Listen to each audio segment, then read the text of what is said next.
نہ تو زمین کے لیے ہے نہ آسمان کے لیے، نہ تو زمین کے لیے ہے نہ آسمان کے لیے، جہاں ہے تیرے لیے تو نہیں جہاں کے لیے۔ بسم اللہ الرحمن الرحیم۔ السلام علیکم۔ اللہم انا نسألک علما نافعا وعملا متقبلا۔ نومبر 2023 میں شروع ہونے والے پروگرام بچوں کا اقبال حصہ اول کی آن لائن کلاسز کے بعد اب ہم آپ سب کے لیے حصہ دوم لے کر حاضر ہیں۔ حصہ اول کے کورس میں ہم نے اقبال اور اس کے کلام کا تعارف حاصل کیا تھا، اقبال کے شعری مجموعوں کے نام اور ان کے معنی سیکھے تھے، ان شعری مجموعوں میں موجود کلام اور موضوعات پر گفتگو کی تھی، بچوں کے لیے لکھی گئی نظموں اور منتخب اشعار میں دیے گئے پیغام کو سمجھنے کی کوشش کی تھی۔ بچوں کا اقبال حصہ دوم کا آغاز کرنے سے پہلے اس کورس کے خالق پروفیسر ڈاکٹر مسعود احمد قریشی کے لیے دعا گو ہیں، اللہ تعالیٰ انہیں کروٹ کروٹ جنت نصیب فرمائے۔ ان کی بچوں کے لیے محبت اور شفقت من القرآن اور بچوں کا اقبال کی صورت میں ہمارے پاس موجود ہے۔ ان کی یہ کاوش بچوں کے لیے قرآن فہمی اور اقبال شناسی میں مددگار ثابت ہوگی اور بڑوں کے لیے بھی بہت مفید ہوگی انشاءاللہ۔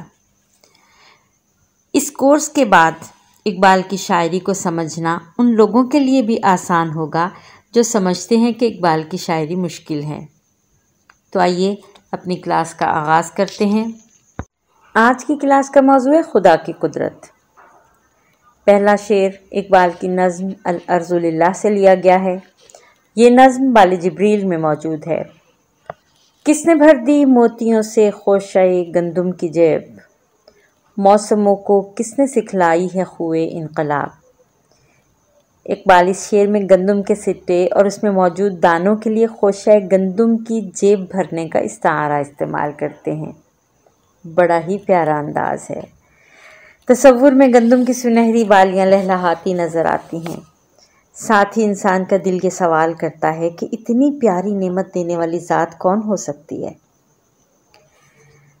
اللہ تعالیٰ سورہ واقعہ کی آیت نمبر 64 میں ارشاد فرماتے ہیں اَأَنتُمْ تَزْرَعُونَهُ ام نحن الزارعون، کہ تم اسے اگانے والے ہو یا اس کے اگانے والے ہم ہیں۔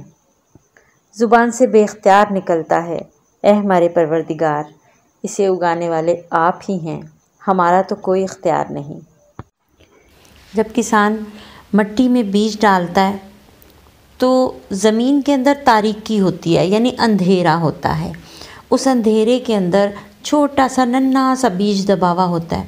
اب اس ننھے سے بیج میں سے پودا نکالنا صرف اور صرف اللہ کا کام ہے، ورنہ انسان کا تو دل چاہتا ہے کہ اس نے بیج ڈالے ہیں، جتنے ڈالے ہیں سب میں سے پودے نکل آئیں اور سارے بڑے ہو جائیں۔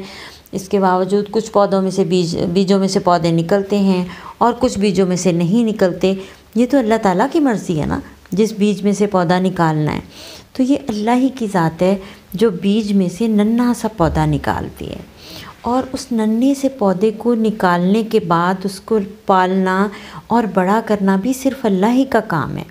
اللہ تعالیٰ نا قرآن پاک میں فرماتے ہیں، قرآن پاک کی سورۃ الانعام ہے جس کی آیت نمبر 95 ہے، ان اللہ فالق الحب والنوی، بے شک اللہ ہی کی ذات ہے جو پھاڑتی ہے، فالق معنی پھاڑنے والا، حبی دانے کو، والنوی اور گٹھلی کو، دانے اور گٹھلی کو پھاڑ کے اس میں سے پودا نکالنا صرف اور صرف اللہ ہی کا کام ہے۔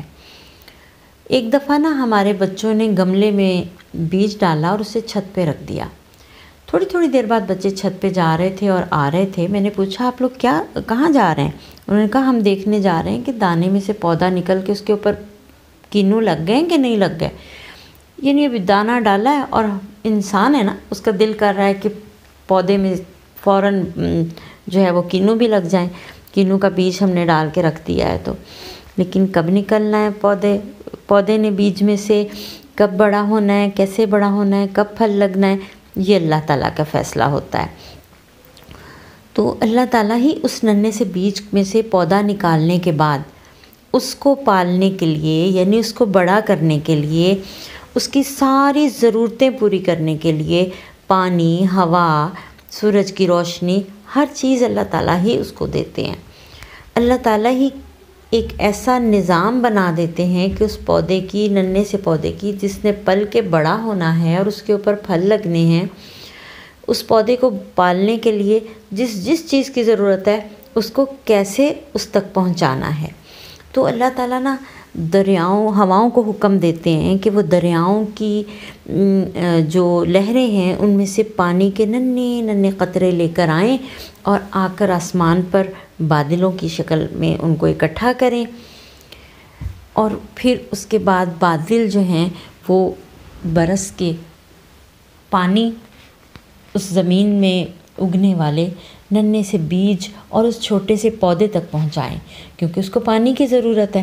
اب پانی کی ضرورت کو پوری کرنے کے لیے کیسا اللہ تعالیٰ نے ایک نظام بنایا ہے۔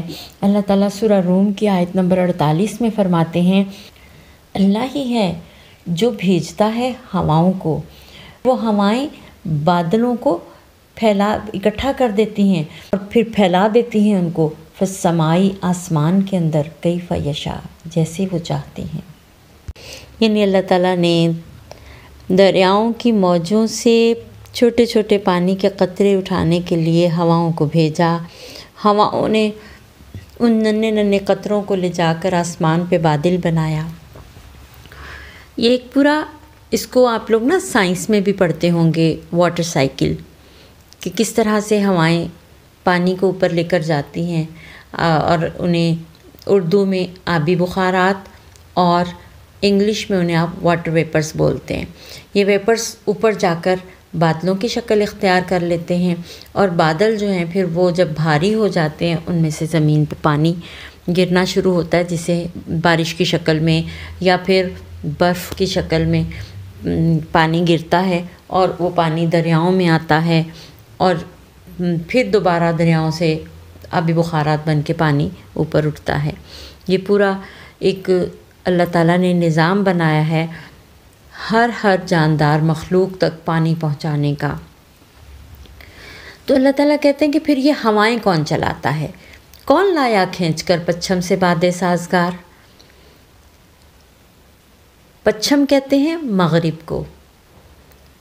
اللہ تعالیٰ نے ہواؤں کو سازگار کا مطلب ہوتا ہے فائدہ مند بنا کر پودوں کے لیے بھیجا، اور پودے جو ہیں اس ہوا میں سانس بھی لیتے ہیں۔ آپ کو پتہ ہے جس طرح سے انسان سانس لیتے ہیں اور ہوا اپنے اندر لے کر جاتے ہیں، اسی طرح سے پودے بھی سانس لیتے ہیں۔ پہلی چیز جس کی انہیں ضرورت ہوتی ہے وہ پانی ہے۔ پانی کے بعد جب وہ پودے کی شکل میں بیج میں سے نکل آتے ہیں تو پھر اس کے بعد انہیں سورج کی روشنی چاہیے ہوتی ہے، ہوائیں چاہیے ہوتی ہیں، تو یہ ہوائیں جو ہیں اللہ تعالیٰ ہی چلاتے ہیں۔ پھر فرماتے ہیں اقبال، خاک یہ کس کی ہے، کس کا ہے یہ نور آفتاب؟ جس زمین کے اندر یہ پودا پیدا ہوا، ذرا سوچ کے دیکھو، وہ پودا جس زمین میں، جس مٹی میں پیدا ہوا ہے وہ بھی تو اللہ تعالیٰ نے بنائی ہے نا، اور جس سورج کی روشنی میں یہ پل رہا ہے، بڑا ہو رہا ہے، وہ سورج بھی تو اللہ تعالیٰ نے بنایا ہے نا۔ نور کہتے ہیں روشنی کو، آفتاب کہتے ہیں سورج کو۔ تو سورج کی روشنی آپ کو پتہ ہے، آپ نے سائنس میں بھی پڑھا ہے نا کہ پودے کے لیے بہت ضروری ہے، تو سورج کی روشنی بھی اللہ تعالیٰ نے بنائی ہے۔ پھر سورج کی روشنی، ہوا اور پانی لے کر جب یہ پودا بڑا ہو جاتا ہے تو اس کے اوپر گندم کے چھوٹے چھوٹے دانے لگتے ہیں، اور وہ دانے کتنے خوبصورت طریقے سے لگائے ہیں اللہ تعالیٰ نے، اقبال فرماتے ہیں۔ اور اقبال کے بتانے کا انداز دیکھیں کتنا پیارا ہے۔ کس نے بھر دی موتیوں سے خوشائے گندم کی جیب؟ یہاں پہ نا گندم کے دانے کے لیے انہوں نے موتی کا استعارہ استعمال کیا ہے۔ استعارہ پتہ کیا ہوتا ہے؟ جب ہم کسی بھی چیز کو ایک ایسا نام دیتے ہیں جو اصل میں اس کا نام نہیں ہوتا۔ عربی زبان میں مستعار لینا کسی چیز کو ادھار لینا کہتے ہیں، یعنی اس نام کسی اور چیز کا ہوتا ہے، لے ہم کسی اور چیز کے لیے رہے ہوتے ہیں۔ جیسے موتی کہا، اصل میں مراد گندم کا دانہ ہے۔ تو گندم کے دانے جو ہیں وہ کتنے پیارے پیارے گندم کے دانے جو ہیں اللہ تعالیٰ نے وہ چھوٹی چھوٹی پودے کی جو بالی ہے اس کی جیبیں بنا کے اس کے اندر ڈال دیے۔ اب یہ دیکھیں اس کی جو سٹا ہے یا جو بالی ہے اس کے اندر جو چھوٹے چھوٹے خوشے ہیں ان کو اقبال نے جیب کا نام دیا، جیسے جیب میں ہم کوئی چیز ڈال دیتے ہیں۔ یہ دیکھیں کتنی خوبصورت بالی ہے اور اس کے اوپر کتنی پیاری پیاری یہ چھوٹی چھوٹی پاکٹس یعنی جیبیں لگی ہوئی ہیں جن کے اندر اللہ تعالیٰ نے دانے بنا دیے ہیں۔ اور یہ دانے دیکھیں کتنے خوبصورت ہیں، موتیوں کی طرح سنہرے رنگ کے۔ تو یہ سب کرنے کے لیے جتنے موسم چاہیے ہوتے ہیں وہ موسم بھی اللہ تعالیٰ نے بنائے ہیں۔ موسموں کو کس نے سکھلائی ہے؟ خوئے انقلاب، خو کہتے ہیں عادت کو اور انقلاب کہتے ہیں تبدیلی یعنی بدلنا۔ یہ موسموں کو بدلنا کس نے سکھا دیا؟ اگر سردی ہی رہتی تو یہ گندم کے دانے جو تھے یہ بڑے ہو کر پودا نہ بنتے، اور پودا بننے کے بعد اس کے اوپر یہ جو گندم کے دانے لگے ہیں یہ بڑے نہ ہوتے، خشک نہ ہوتے۔ جب گندم کے بیج زمین میں ڈالے جاتے ہیں تب موسم زیادہ ٹھنڈا نہیں ہوتا، ہلکا ہلکا ٹھنڈا ہوتا ہے۔ پھر وہ جب پودا نکل کے بڑا ہونے لگتا ہے تو موسم ٹھنڈا ہو جاتا ہے۔ پھر اللہ تعالیٰ بارشیں بھیجتے ہیں، برسات کا موسم آتا ہے، پودوں کو پانی ملتا ہے۔ برسات کے بعد سردیاں شروع ہو جاتی ہیں، سردیوں میں یہ پودے بڑے ہوتے ہیں۔ جب بڑے ہو کے ان کے اوپر گندم کے دانے لگ جاتے ہیں تو پھر گرمی کا موسم شروع ہو جاتا ہے، سردی ختم ہونی شروع ہو جاتی ہے، سورج کی شعائیں جو ہیں وہ گندم کے دانوں پر زیادہ دیر کے لیے پڑنے لگتی ہیں اور دانے جو ہیں وہ خشک ہونا شروع ہو جاتے ہیں۔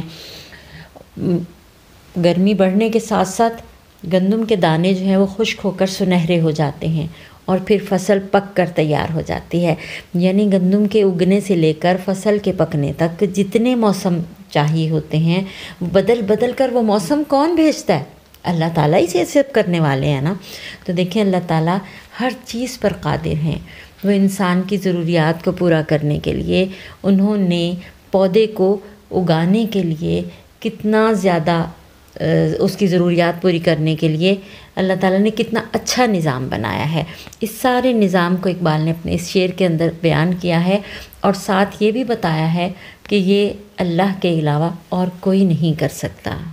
نہ تو زمین کے لیے ہے نہ آسمان کے لیے، نہ تو زمین کے لیے ہے نہ آسمان کے لیے، جہاں ہے تیرے لیے تو نہیں جہاں کے لیے۔